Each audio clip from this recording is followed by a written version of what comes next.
യുദ്ധ ആശങ്ക ഒഴിഞ്ഞെങ്കിലും ഇറാനും ഇസ്രായേലും തമ്മിലുള്ള വാദപ്രതിവാദവും വാക്കുതർക്കവും തീർന്നിട്ടില്ല. ഖമനേയെ കാണാനില്ലെന്ന US ഇസ്രായേൽ മാധ്യമങ്ങളുടെ പരിഹാസത്തിന് പിന്നാലെ യുദ്ധത്തിൽ വിജയം അവകാശപ്പെട്ട് ഖമനേയി തന്നെ രംഗത്തെത്തി. സകല വഴിയും നോക്കിയെങ്കിലും ഖമനേയെ വധിക്കാനാകാത്തതിൻ്റെ നിരാശ ഇസ്രായേൽ പ്രതിരോധ മന്ത്രി തുറന്നു തന്നെ വ്യക്തമാക്കി. അതിനിടെ മൊസാദിനായി ചാരപ്പണി ചെയ്തവരെ ലക്ഷ്യമിട്ട് ഇറാനിൽ റെയ്ഡുകൾ ശക്തമാക്കിയിരിക്കുകയാണ് അവിടുത്തെ ഭരണകൂടം. യുദ്ധശേഷം ഇറാനിൽ എന്താണ് സംഭവിക്കുന്നത്? ആദ്യം കാണാം RDX റാപ്പ്. ഇസ്രയേലുമായുള്ള സംഘർഷം അവസാനിപ്പിച്ച ശേഷം ഇറാനിലെ സർക്കാർ വിമർശകരെ ചാരപ്പണി ആരോപിച്ച് വേട്ടയാടുകയെന്ന റിപ്പോർട്ടുകളാണ് BBC അടക്കമുള്ള അന്താരാഷ്ട്ര മാധ്യമങ്ങൾ പുറത്തുവിടുന്നത്. ഇസ്രയേൽ രഹസ്യാന്വേഷണ സംഘടനയുമായി ബന്ധമുണ്ടെന്ന് ചൂണ്ടിക്കാട്ടിയാണ് നടപടികൾ. പിടികൂടിയ നിരവധി പേരുടെ കുറ്റസമ്മത മൊഴികളും ഇറാൻ ടെലിവിഷൻ പുറത്തുവിടുന്നുണ്ട്. ഇറാൻ പരമോന്നത നേതാവ് ആയത്തുള്ള അലി ഖമനേയിയെ വധിക്കാൻ ഇസ്രയേൽ പല വഴിയും നോക്കിയെന്ന് വ്യക്തമാക്കിയിരിക്കുകയാണ് പ്രതിരോധ മന്ത്രി ഇസ്രയേൽ കാറ്റ്സ്. കണ്ണിൽപ്പെട്ടിരുന്നെങ്കിൽ ഖമനേയിയെ വധിക്കുമായിരുന്നു. ഇസ്രയേലിന്റെ ഭീഷണി മനസ്സിലായതോടെ ഖമനേയി പ്രത്യേക ബങ്കറുകളിലേക്ക് മാറിയതായാണ് തിരിച്ചടിയായതെന്നും കാറ്റ്സ് പറഞ്ഞു. ഖമനേയി ഒളിച്ചിരിക്കുന്നത് എവിടെയെന്ന് അറിയാമെന്നും എളുപ്പമുള്ള ലക്ഷ്യമാണെന്നുമായിരുന്നു ഡൊണാൾഡ് ട്രംപും നെതന്യാഹുവും സംഘർഷ ദിനങ്ങളിൽ പറഞ്ഞിരുന്നത്. ഇസ്രയേൽ ഇറാൻ സംഘർഷത്തിൽ ഇറാൻ വിജയം കൈവരിച്ചതായി കഴിഞ്ഞ ദിവസം ഖമനേയി അവകാശപ്പെട്ടിരുന്നു. വെടിനിർത്തൽ അടക്കമുള്ള വിഷയത്തിൽ ട്രംപിന്റെ അവകാശവാദങ്ങളെയും ഖമനേയി തള്ളിക്കളഞ്ഞു. RDX rap news Malayalam.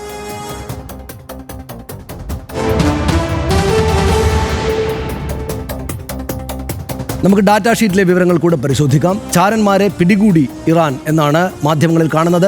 മൊസാദുമായി ബന്ധമുണ്ടെന്ന് സംശയിക്കുന്നവരെയെല്ലാം ആണ് പിടികൂടിയത് എന്നാണ് ഇറാൻ ഭരണകൂടവുമായി ബന്ധപ്പെട്ട വൃത്തങ്ങൾ അവകാശപ്പെടുന്നത്. മുൻനിര നേതാക്കളെ വധിക്കാൻ ലക്ഷ്യമിട്ട നീക്കങ്ങൾക്ക് പിന്നിൽ ചാരനീക്കമാണെന്നാണ് ഇറാൻ കണ്ടെത്തിയിരിക്കുന്നത്. കൊലപാതകങ്ങളുടെ വ്യാപ്തിക്കും കൃത്യതയ്ക്കും പിന്നിൽ ചാരന്മാരുടെ കൈകളാണെന്ന് ഇറാൻ പറയുന്നു. മൊസാദിന് രാജ്യത്തെ ഒറ്റുകൊടുത്തവർ ദേശസുരക്ഷയ്ക്ക് ഭീഷണിയാണെന്നാണ് ഭരണകൂടം പറയുന്നത്.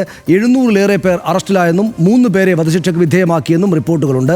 അറസ്റ്റിലായ പലരുടെയും കുറ്റസമ്മത മൊഴികൾ സംപ്രേഷണം ചെയ്തു സ്റ്റേറ്റ് ടെലിവിഷൻ. കുറ്റസമ്മത മൊഴികളാണെന്ന് അവർ പറയുന്നു. അത് സംപ്രേഷണം ചെയ്തിട്ടുണ്ട്.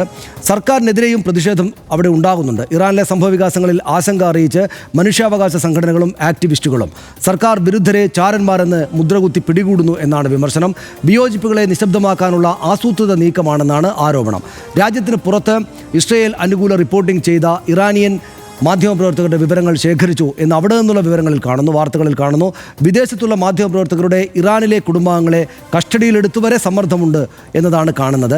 ജോലി രാജിവെച്ചില്ലെങ്കിൽ കടുത്ത പ്രത്യാഘാതം നേരിടേണ്ടി വരുമെന്നാണ് ഭീഷണി ഉള്ളത്. BBC പേർഷ്യൻ റിപ്പോർട്ടറുടെ കുടുംബാംഗങ്ങളെ സമ്മർദ്ദത്തിലാക്കുന്നുവെന്ന റിപ്പോർട്ടും നമ്മൾ ഇതിനകത്ത് കണ്ടു. ദൈവത്തിനെതിരായ ശത്രുത, ചാരവൃത്തി തുടങ്ങിയ കുറ്റങ്ങൾ ചുമത്തുമെന്നാണ് ഭീഷണിയുള്ളത്. IAEA ബന്ധം വിച്ഛേദിക്കും എന്ന തീരുമാനം ഇറാൻ എടുത്തായിട്ട് അറിയുന്നു. അന്താരാഷ്ട്ര ആണവോർജ്ജ ഏജൻസിയുമായുള്ള ബന്ധം വിച്ഛേദിക്കാൻ ഇറാൻ തീരുമാനിച്ചു എന്ന വാർത്ത കാണുന്നു. സംഘർഷകാലത്ത് സഹായിക്കാത്തവരുമായി ബന്ധം തുടരേണ്ട എന്നാണ് തീരുമാനമെന്ന് കാണുന്നു. ഇറാൻ പാർലമെൻറ്റ് തീരുമാനം ഗാർഡിയൻ കൗൺസിൽ അംഗീകരിക്കുകയും ചെയ്തു. ആണവ കേന്ദ്രങ്ങളുടെ സുരക്ഷ ഉറപ്പാക്കാതെ ഇനി IAEAയുമായി ഒരു തരത്തിലും സഹകരണമില്ല എന്നുള്ള വാർത്തകളാണ് അവിടെ നിന്ന് വരുന്നത്. ഖമനേയെ വധിക്കാൻ ശ്രമിച്ചു എന്നതിലും വിശദാംശങ്ങളുണ്ട്. ഇറാൻ പരമോന്നത നേതാവ് ആയത്തുള്ള അലി ഖമനേയെ വധിക്കാൻ സകല വഴിയും നോക്കിയെന്ന് ഇസ്രായേൽ വ്യക്തമാക്കിയ ദിവസം കൂടിയാണ് ഇന്ന്. ഖമനേയി ബങ്കറിൽ ഒളിച്ചതോടെയാണ് കണ്ണിൽപ്പെടാതെ പോയത് എന്ന് പ്രതിരോധ മന്ത്രി ഇസ്രായേൽ കാറ്റ്സ് പറഞ്ഞു. പാകിസ്ഥാനും പങ്ക് ഉണ്ട് എന്നാണ് മാധ്യമങ്ങൾ പറയുന്നത്. ഇറാൻ മാധ്യമങ്ങൾ പറയുന്നു. ഇറാൻ സൈനിക കമാൻഡർ മുഹമ്മദ് ഹൊസൈൻ ബഖേരിയെ വധിച്ചതിൽ പാക് പങ്കു ഉണ്ട് എന്നാണ് ആരോപണം. അസീം മുനീർ ബഖേരിക്ക് സമ്മാനം നൽകിയ റിസ്റ്റ് വാച്ചിൽ GPS ട്രാക്കർ ഉണ്ടായിരുന്നുവെന്ന് ഗൂഢാലോചനാ സിദ്ധാന്തവും ഈ പല മാധ്യമങ്ങളുമായിട്ട് കാണുന്നുണ്ട്. ജൂൺ 13 ഇസ്രായേൽ നടത്തിയ വ്യോമാക്രമണത്തിലാണ് ഹൊസൈൻ ബഖേരി കൊല്ലപ്പെട്ടത്.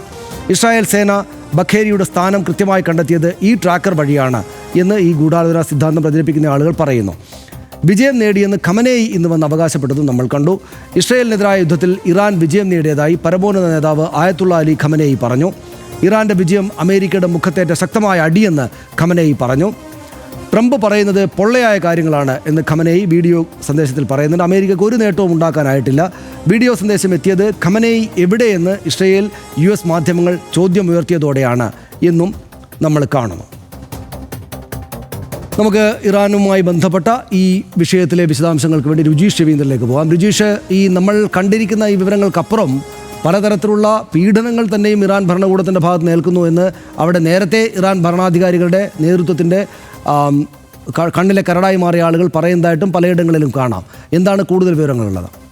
സനീഷ്, നേരത്തെ തന്നെ നമുക്കറിയാം ഇറാൻ്റെ മൊറാലിറ്റി പോലീസ് പലപ്പോഴും ഇത്തരം വിഷയങ്ങളിൽ ആളുകളെ കസ്റ്റഡിയിൽ എടുക്കുന്നതും വധിച്ചതും ഒക്കെ ആയ സംഭവങ്ങളിൽ വലിയ പ്രതിഷേധം ഉണ്ടാകുന്ന പശ്ചാത്തലമുണ്ട്. പക്ഷേ ഇവിടെ മൊസാദിന് ചാരവൃത്തി ആരോപിച്ചാണ് പല ആളുകളെയും ഇപ്പോൾ കസ്റ്റഡിയിലെടുത്തിരിക്കുന്നത്. 700-ലധികം ആളുകളെ കസ്റ്റഡിയിലെടുത്തുവെന്ന് ഇറാൻ മാധ്യമങ്ങളിൽ നിന്ന് തന്നെയാണ് ആ വാർത്തകൾ വരുന്നത്.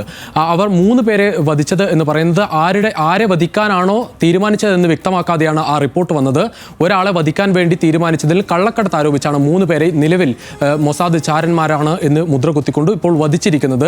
ഈ കൂടുതൽ ആളുകളിലേക്ക് ഈ വധശിക്ഷ പോകുമോ എന്ന ഭീതിയാണ് ലോകത്താകമാനമുള്ള മനുഷ്യാവകാശ സംഘടനകൾ മുന്നോട്ട് വയ്ക്കുന്നത്. അതുകൊണ്ട് തന്നെ ഇറാനുമായുള്ള ചർച്ചകളിലേക്ക് കാര്യങ്ങൾ കൊണ്ടുപോകണം എന്ന തരത്തിലാണ് ലോകത്തുള്ള വിവിധ രാജ്യങ്ങൾ ഇടപെടൽ ഉണ്ടായിരിക്കുന്നത്. ഏറ്റവും ഒടുവിൽ ഇപ്പോൾ ജർമ്മനിയും ഓസ്ട്രിയയും പരസ്യമായി തന്നെ ഇറാൻ സംവാദങ്ങളിലേക്ക് ചർച്ചകളിലേക്ക് കാര്യങ്ങൾ കൊണ്ടെത്തിക്കണം, കൂടുതൽ ആക്രമണങ്ങളിലേക്ക് പോകരുത് എന്ന തലത്തിലേക്ക് കാര്യങ്ങൾ പോകുന്നുണ്ട്. അമേരിക്കയും പുതിയ നിർദ്ദേശം ഇറാന് മുന്നിൽ വച്ചിട്ടുണ്ട്. കാരണം $3000 കോടി ഒരു ഓഫർ ആണവ നിരായുധീകരണത്തിന് വേണ്ടി ഇറാന് മുന്നിലേക്ക് അമേരിക്ക വയ്ക്കുകയാണ്. ട്രംപിനുമായി അടുത്ത വൃത്തങ്ങളാണ് ഈ റിപ്പോർട്ടുകൾ സൂചിപ്പിക്കുന്നത്. കാരണം ഇത് വെച്ചൊരു ചർച്ചയിലേക്ക് ഇറാൻ മടങ്ങി വരണമെന്നാണ് ട്രംപ് ആവശ്യപ്പെടുന്നത്. പക്ഷേ നമുക്കറിയാം യുദ്ധത്തിൻ്റെ കഴിഞ്ഞതിന് പിന്നാലെ, ഒരു വലിയ സംഘർഷ പശ്ചാത്തലം കഴിഞ്ഞതിന് പിന്നാലെ അതിൻ്റെ അനുരണനങ്ങളാണ് ലോകത്താകമാനം ഉണ്ടാകുന്നത്.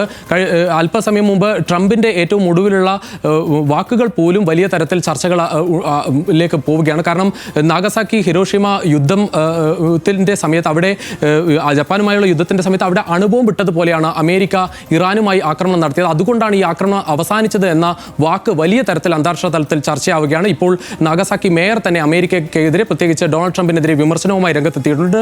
ട്രംപ് ഈ വാക്ക് പിൻവലിക്കണം എന്നാവശ്യപ്പെട്ടിട്ടുണ്ട്. ആ തരത്തിൽ ലോകത്താകെ ഈ ഒരു ചർച്ച അവിടെ നിൽക്കുന്നുണ്ട്. പക്ഷേ അതേസമയം തന്നെ നേരത്തെ നമുക്കറിയാം ഇസ്രായേൽ ഉണ്ടാക്കിയ ആഘാതം ചെറുതല്ല. കാരണം ഇറാന് മേൽ ഉണ്ടാക്കിയത് 3 പ്രധാനപ്പെട്ട സൈനിക കമാൻഡർമാർ, അതിൽ ഒരാൾ മേജർ ജനറൽ ആണ്, അതോ 2 പേർ മേജർ ജനറലാണ്, ഒരാൾ മേജർ ബ്രിഗേഡിയർ ആയ ഒരാളാണ്. അങ്ങനെ 3 പ്രധാനപ്പെട്ട സൈനിക ഉദ്യോഗസ്ഥരെ നഷ്ടമായതിൻ്റെ വേദനയിലാണ് ഇപ്പോൾ ഇറാൻ ഉള്ളത്. അതുകൊണ്ട് തന്നെ സൈനിക കേന്ദ്രങ്ങളും വളരെ കൃത്യമായി തന്നെ ഒരു ശ്രദ്ധ ഇക്കാര്യത്തിൽ ചാരന്മാരെ സംബന്ധിച്ച് ഒരു ശ്രദ്ധ പുലർത്തുന്നുണ്ട്. അതുകൊണ്ട് വലിയ നടപടികളിലേക്ക് ഇറാൻ കടന്നു പോവുകയാണ്. പക്ഷേ അതേസമയം തന്നെ ഇറാൻ്റെ ആണവ പദ്ധതികളെ തൊടാൻ എതിരാളികൾക്കായില്ല എന്നാണ് ആയത്തുള്ള ഖമേനി വ്യക്തമാക്കുന്നത്. അദ്ദേഹം ഏറ്റവും ഒടുവിൽ അമേരിക്കയുടെ ശത്രുക്കൾക്ക്, അമേരിക്കയെ പേരെടുത്ത് പറഞ്ഞുകൊണ്ട് ശത്രുക്കൾക്ക് തൊടാനായിട്ടില്ല, ഞങ്ങളുടെ പരാജയം പൂർണ്ണമായും നമ്മൾ പിന്നോട്ട് വലിയണം, അല്ലെങ്കിൽ ഇവർക്ക് മുന്നിൽ കീഴടങ്ങണം എന്ന തരത്തിലാണ് ശത്രുക്കൾ ആഗ്രഹിക്കുന്നത്. അതെന്തായാലും സാധിക്കില്ല എന്നാണ് അദ്ദേഹത്തിൻ്റെ അവസാനത്തെ സന്ദേശത്തിൽ പറയുന്നത്. അതുകൊണ്ട്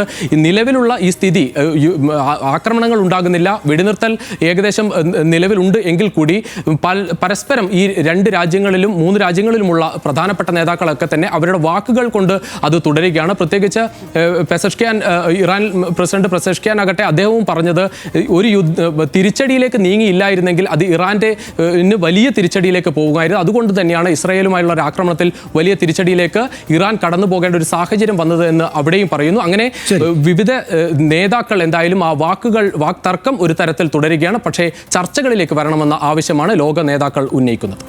ശരി, നന്ദി രുചീഷ്. ആ വിവരങ്ങൾക്ക് സമഗ്രമായിട്ടാണ് രുചീഷ് ആ വിവരങ്ങൾ നൽകിയത്. നമ്മൾ ഈ ഇറാൻ ഇസ്രായേൽ യുദ്ധം ഒരു പ്രശ്നമായിട്ട്, വലിയ സംഘർഷമായിട്ട് ലോകത്തെ ആകെ ബാധിക്കുന്നൊരു കാര്യമായിട്ട് നടന്നപ്പോൾ അക്കാര്യത്തിൽ കൃത്യമായിട്ട് ഇറാനൊപ്പം നിൽക്കണം എന്ന രാഷ്ട്രീയ നിലപാട് RDX ആ ദിവസങ്ങളിൽ തന്നെ 2 പേരും സ്വീകരിച്ചിരുന്നു. അതിൻ്റെ വിശദാംശങ്ങൾ ആ ഘട്ടങ്ങളിൽ നമ്മൾ സംസാരിക്കുകയും ചെയ്തതാണ്.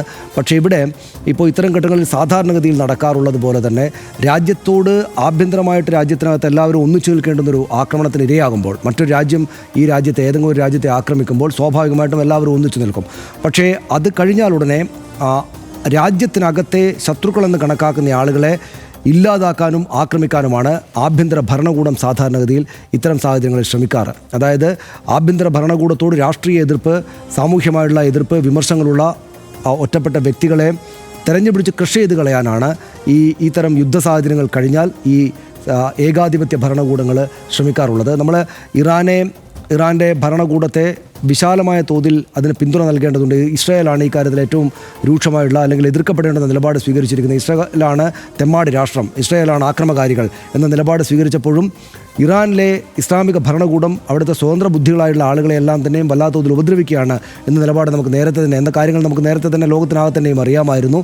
ഇതിപ്പോൾ ഇങ്ങനെയൊരു യുദ്ധ സാഹചര്യം കഴിഞ്ഞ് യുദ്ധാനന്തരമായിട്ടുള്ള ചില കാര്യങ്ങളിലേക്ക് പോകുമ്പോൾ അവിടുത്തെ സ്വതന്ത്ര ബുദ്ധികളായിട്ടുള്ള മനുഷ്യരെ ഉപദ്രവിക്കാൻ കൂടി ശ്രമിക്കുന്നുണ്ടോ ഇറാൻ ഭരണകൂടം എന്ന കാര്യത്തിൽ ലോക രാഷ്ട്രീയം ശ്രദ്ധിക്കുന്ന ആളുകളുടേത് സജീവമായിട്ട് ശ്രദ്ധ എത്തേണ്ടതാണ്. ഒരുപക്ഷെ ഈ കാണുന്ന അറസ്റ്റും വധശിക്ഷ പ്രഖ്യാപനവുമൊക്കെ ചാരവൃത്തി നടത്തിയ ആളുകൾ തന്നെയാണോ അവരെല്ലാവരും? അല്ലെങ്കിൽ ഇപ്പോൾ തന്നെ 700 മനുഷ്യരെ കസ്റ്റഡിയിലെടുത്തു, നിരവധി പേരെ കസ്റ്റഡിയിലെടുത്തിട്ടുണ്ട്.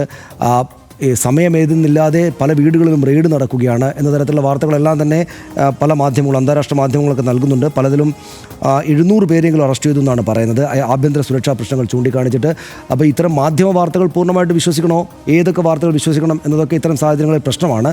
പക്ഷേ എങ്കിലും ഏകാധിപത്യ ഭരണകൂടങ്ങൾ, പ്രത്യേകിച്ചും ഇതുപോലെയൊക്കെയുള്ള ഒരു സാഹചര്യം കടന്നു വരുമ്പോൾ സ്വാഭാവികമായിട്ടും ആളുകളെ, ഈ ഭരണകൂടത്തിനോട് വിമർശമുള്ള മനുഷ്യരെ ഒറ്റപ്പെടുത്തി ഇല്ലാതാക്കാനുള്ള ഒരു അവസരമായിട്ട് കൂടെ ഇത്തരം കാര്യങ്ങൾ ഉപയോഗിക്കാറുണ്ട്. അതുകൊണ്ട് വലിയ മനുഷ്യാവകാശ ലംഘനങ്ങൾ യുദ്ധാനന്തര ഇറാനിൽ നടക്കുന്നുണ്ടോ എന്ന കാര്യങ്ങളിലേക്ക് ലോക സമൂഹത്തിൻ്റെ ശ്രദ്ധ, അക്കാര്യങ്ങൾ ശ്രദ്ധിക്കുന്ന മനുഷ്യരുടെ ശ്രദ്ധ എത്തേണ്ടത് ആവശ്യമുണ്ട് എന്നാണ് RDX വിചാരിക്കുന്നത്. ദേശസുരക്ഷ എന്നത് ഏതൊരു രാജ്യത്തിനും സന്ധി ചെയ്യാനാകാത്ത സംഗതിയാണ്. രാജ്യത്തിൻ്റെയും പൗരന്മാരുടെയും സുരക്ഷ ഉറപ്പാക്കുന്നതിന് ഒരു രാജ്യം അതിൻ്റെ സർവാധികാരങ്ങളും ഉപയോഗിക്കുന്നതും സ്വാഭാവികമാണ്. പക്ഷേ ചാരപ്പണി സംശയിച്ച് സർക്കാർ വിരുദ്ധ നിലപാടുള്ളവരെ ലക്ഷ്യമിട്ടുള്ള നീക്കങ്ങളും പൗരാവകാശ ലംഘനങ്ങളും ഇറാനിൽ നടക്കുന്നുവെന്ന പുറത്തുവരുന്ന വിവരങ്ങൾ ഞെട്ടിക്കുന്നതാണ്, ബുദ്ധിമുട്ടുണ്ടാക്കുന്നതാണ്. ആയുധങ്ങൾ നിശബ്ദമായെങ്കിലും ഇറാൻ സൈനിക കമാൻഡർ മുഹമ്മദ് ഹുസൈൻ ബഖേരിയുടെ വധത്തിൽ പാകിസ്ഥാൻ സഹായം അടക്കം കിട്ടിയെന്ന തരം ഗൂഢാലോചന സിദ്ധാന്തങ്ങൾ കൂടി പുറത്തുവരുമ്പോൾ സാഹചര്യം സങ്കീർണവും കലുഷിതവുമാവുകയാണ്. ഹൃദയം തൊടുന്ന കലയും സിനിമയും എല്ലാം ഉണ്ടാകുന്ന നാടാണ് ഇറാൻ. ആഭ്യന്തര പ്രശ്നങ്ങൾക്കും അവർക്ക് സ്വയം ഉത്തരം കണ്ടെത്താനാകട്ടെ. ഭരണകൂടം അവരുടെ ജനങ്ങളെ വിശ്വാസത്തിലെടുക്കട്ടെ എന്നും RDX പ്രത്യാശിക്കുന്നു. അടുത്ത വിഷയത്തിലേക്ക്.